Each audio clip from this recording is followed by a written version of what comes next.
Okay, Jake, this is the next shed hack project. Next skill level, I think. It's got some dovetail joints in it. There you can see. Inside on the lower rail. The actual construction is fairly simple, but for shed hackers, we have produced a slightly higher level version, slightly smaller. Hasn't been sanded yet, shed hackers, so it is a little bit fluffy. But it has a through mortise and tenon here. It has a dovetail front rail, and it has a dovetail rear rail here, which is the seat support. A slight gap there that you'd normally have in a normal mini pew. That's what it is, from a seat from a church, a mini pew.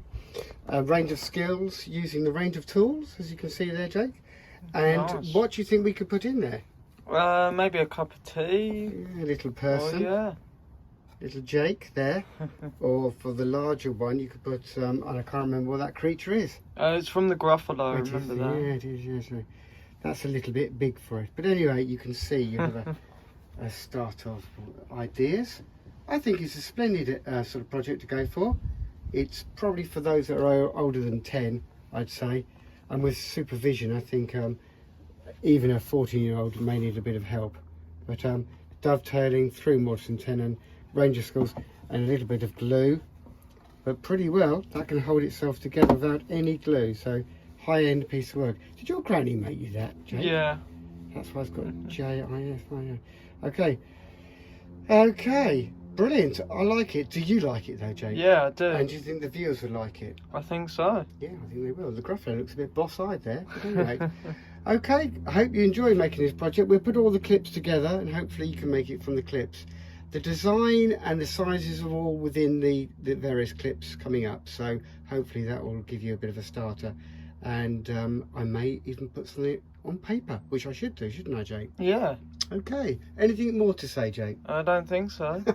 Man, a few words today. Okay, bye. How's the pew going, or seat? Yeah, the mini church seat, yeah. So I'm cutting off the base there. Well, actually, that's the seat part. I'm just getting the right sizes with a tenon saw. I've already done the sides, the right and the left, and of course they're symmetrical. So they are exactly the same, as you can see. Okay. The next part of the pew is to make the back. I'm going to do a slightly different design. I'm going to have the dovetail on the front, and on the rear I'm going to have half of this solid and perhaps another dovetail rail at the back. There's a little bit more skill shown. All right, and then the design here, of course, we can decide on later. It doesn't have to be the heart. But yeah, that's the next little project. I think it's quite good. What do you think, Jake? Yeah, I think it's quite a cool project. Yeah, okay, come back to you later. That seat's looking rather good. Yes, Jake, so shed hacker style, we're trying to make this as simple but complex as possible. I know that's a contradiction in terms, but I want to be able to show a few skills, craft skills, and for our viewers perhaps to copy it and do something similar to what we've made here, but something perhaps on the next level. So let me just show you, Jake, how I intend it to go together. So we have the back rail and the seat, the two symmetrical sides. I'm going to cut out a hole there, so there's some more detail there. That's optional. How will you cut out the hole? With a force and a bit, which I can show you on a later video. It's a large, round, or flat bottom cutter. You'll need supervision with that because that's quite dangerous. We're going to do a through mortise and tenon joint for where the seat fits in there. So that will go there. That will go there. Well, in fact, if I lie it down, can you see, Jake? That will go there. There. Yep. Can you get the camera around there? That will go, can you see there? In that mortise and tenon there. So through mortise and tenon. So you'll see it on the reverse, the other side. That is a dovetail. Using the dovetail square. Can you see? Neat. And that's quite a tricky one. It could be just a normal mortise and tenon. The viewers can decide. Skill level rise. I'm not going to have that detail there so it's higher. A normal church pew, the actual rear of the seating part, the piece you actually rest your back on, is normally slightly lower than the sides. And the sides come up proud. Can you see? Proud means it's above. Okay, in that term. And then the we'll have a dovetailed rail here. Can you see the dovetail one here? Dovetail, the shape of a dovetail's obviously tail.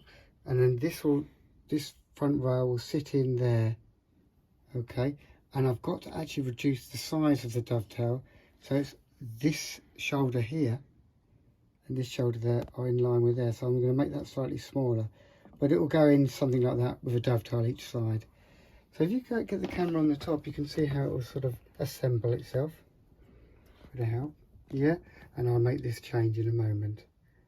Any questions, Jacob? The sizes, do you want to go through sizes? No, you've already got them written down there. So that total height there is 130 millimeters. Total length of this back rail is 220. The inner side of the dovetail is 25 millimeters and 25 millimeters. This detail here is 50 from the edge, then it's 40 wide for that comb joint, and then it's 50 again. Okay, but you've got to make sure, I want the seat front to stick out. Can you see? From the front. Yeah. Can you see the same as that one that does there, that one there. Brilliant. The heart in the middle there is optional, quite tricky. It can be done with a scroll saw or coping saw. I'll get this more together and perhaps have the first joints done and then go from there. What sort of tools do we need? Tool wise, dovetail, square, tri-square, tenon saw, bench hook of course, block plane, sharp pencil, marking knife. Some people use a marking knife instead of a pencil, get them nice and sharp. And I think a coping saw, which it looks like this. And a ruler. And of course a decent ruler. I think that's about it. Okay, Jake, look forward to seeing the rest in a minute. What do you think? Yeah, I think it's good.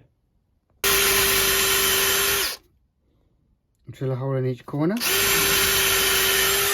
Through mortise and tenon. You could chisel it, but I think you'll crack the wood in two. Or split it, that's the term. So you have four neat holes.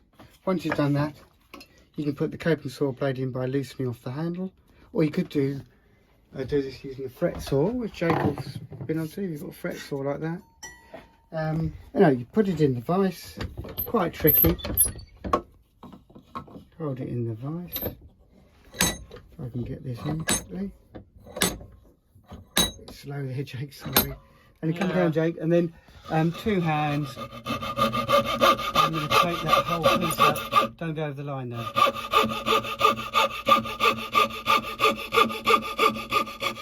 And because you can adjust the blade, look, there's the blade, both sides. You can come across. And again, you can even adjust the blade vertically. I'll just take the wood out a little bit. There. And there. So.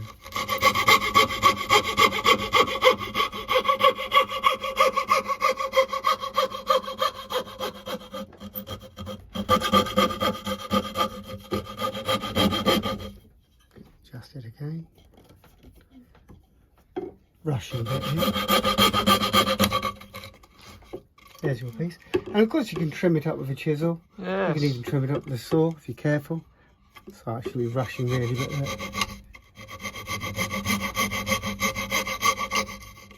or file, file the little lumps off. 2 of those. One on there, obviously, so it'll go like that. And then this part the seat part will fit in here. This is the seat part will fit in there. That's going to be quite tricky. So look, this part is an optional piece, I suppose, but one to consider if you're on a high-end piece of work. All right, come back to you in a moment. Okay, I've done the back rail there, as you can see here, and I've dovetailed it in place there. Can you see it's dovetailed in place? Got to just knot that in finally. And I've got the mortise and tenon joints here for the seat. I've done, Jake, there, looks quite good, I think. There's going to be a deliberate gap there to save on timber. Also, I'm just going to cut out a rail at the front, like I mentioned, which will be another dovetail at the front. Okay, there, which will form this one here, Jake. And then I'd just like to show you, actually, Jake, how you can do a dovetail fairly quickly. I've marked it out using a dovetail square, and I marked it out millimetre perfect. So here's a little technique. So if you come around this side of me, so I've cut one line there, and I've marked it out to the back. Can you see there? Yeah. And I'm going to do a series of cuts. Ready? 1, 2, 3. Just watch that camera there, Jake. Don't let me knock your hand there, Jake. And then if your cuts are quite close together, the grain will allow you just to take it out. That technique. Okay, if they're quite close together. And then this chisel, although actually I could do a little bit of a sharpening, will take out the remainder. Okay, so if you come over there,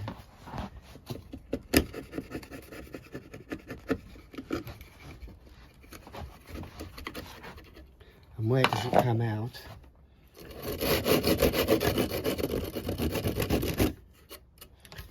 A bit more chiseling, neaten it up. Okay, and where's my piece? Yes, and then this will go into there.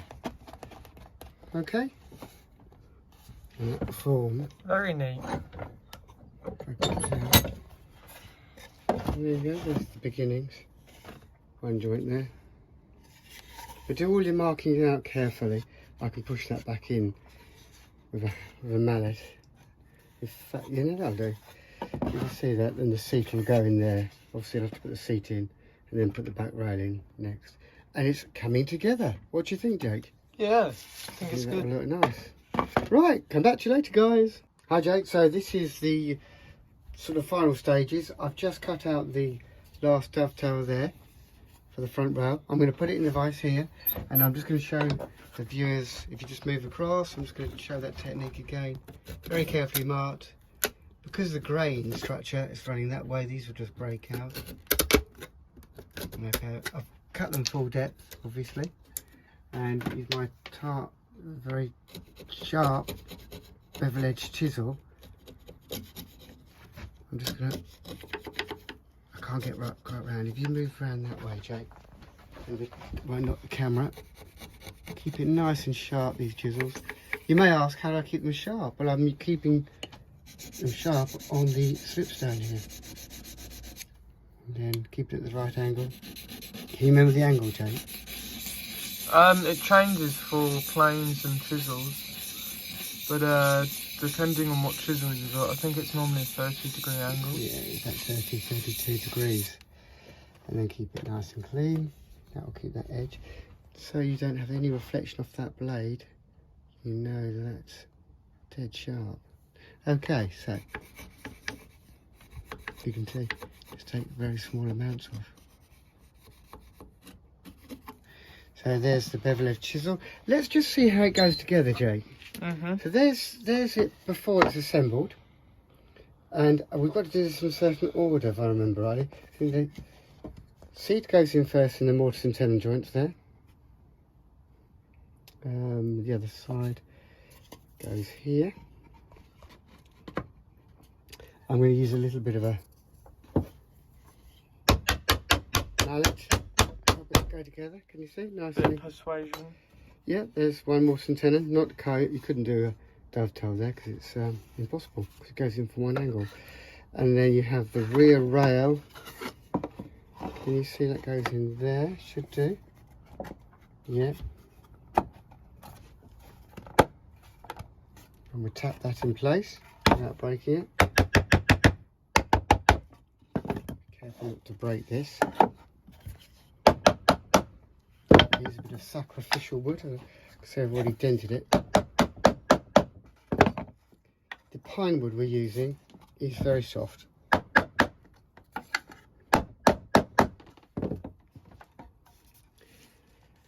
there's the seating part, and then the front strengthening part. This should go around one way or the other.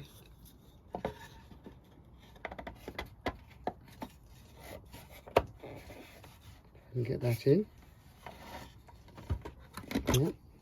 It's quite tight. Yeah, I did know it's the first time I put that in, so So I can see it's slightly raised there, slightly raised. So what I'll have to do is take off about 1 millimetre along that edge there, so it's completely flat. Or plane that off, of course, plane it. Well, do you know, there it is. Yeah. There's the original, there's the newer version, slightly smaller, a bit more complicated because of the dovetail not only on the front, but on the rear. And I think that's a nice finish. And of course, the through mortise and tenon, and it's through because you can see it from right the way through the section of timber.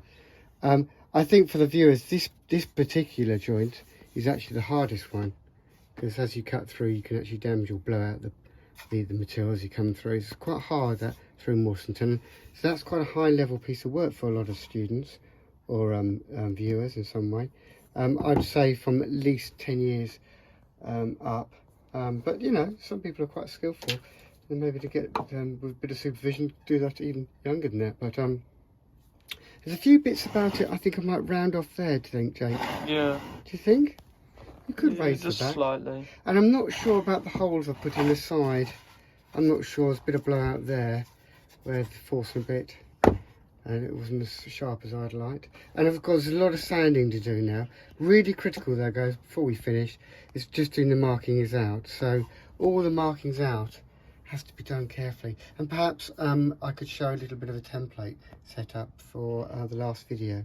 But that's the beginning of it, or the end of it, if you want. I'll show a final clip, perhaps it all sanded up. Very neat.